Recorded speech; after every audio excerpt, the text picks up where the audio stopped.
As the government, we have a responsibility to protect the interests of the people of Trinidad and Tobago first and foremost.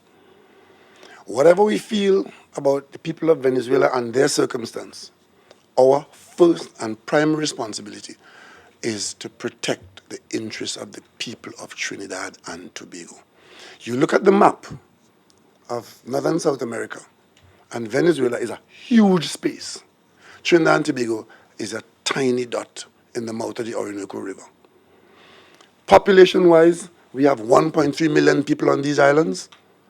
Venezuela has 33 million people. Doesn't matter whose fault it is. The Venezuelan problem is for Venezuelans. We are humanitarian, we are caring, we help. But the help that Trinidad and Tobago can give has to be limited.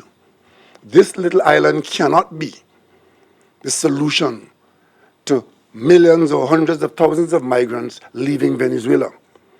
And secondly, international agencies, many of them with different agendas to our interests in Trinidad and Tobago, will not encourage us into converting Trinidad and Tobago, this little island state, island nation in the mouth of the Orinoco, into any refugee camp for the larger Venezuelan problem. To protect the interests of the people of Trinidad and Tobago, we will have to limit our exposure to the fallout from Venezuela. And to do so, initially, we allowed our doors to remain open.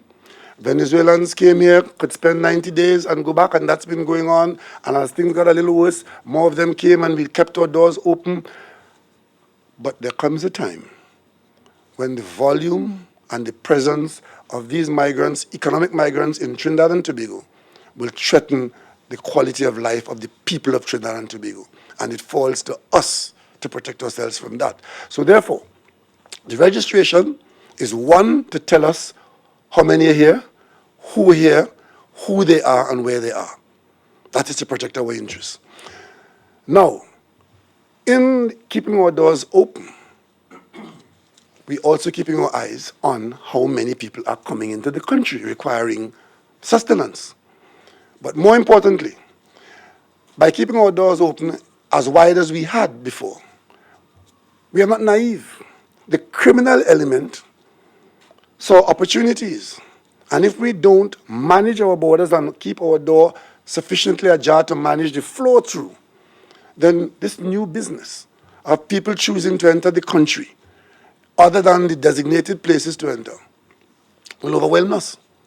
And that is why we are patrolling our borders, and the policy we're pursuing, and we want all to know this: if you do not come into our country through a proper port of entry, which remains open, but we are controlling the flow. If you come through other areas, you start by breaking the law, and if you are here illegally, we will deport you.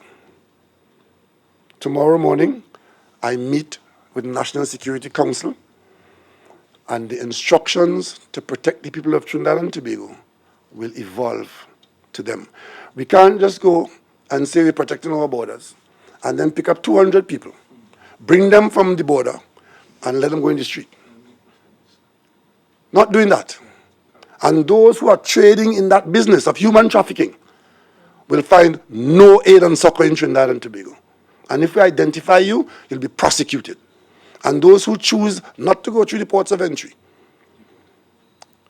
you're here illegally, and if you engage in criminal conduct of any kind, we will deport you because you are a guest, and we are now struggling with our own situations and yours. And if you abuse that, just remember, the interests of the people of Trinidad and Tobago come first in Trinidad and Tobago.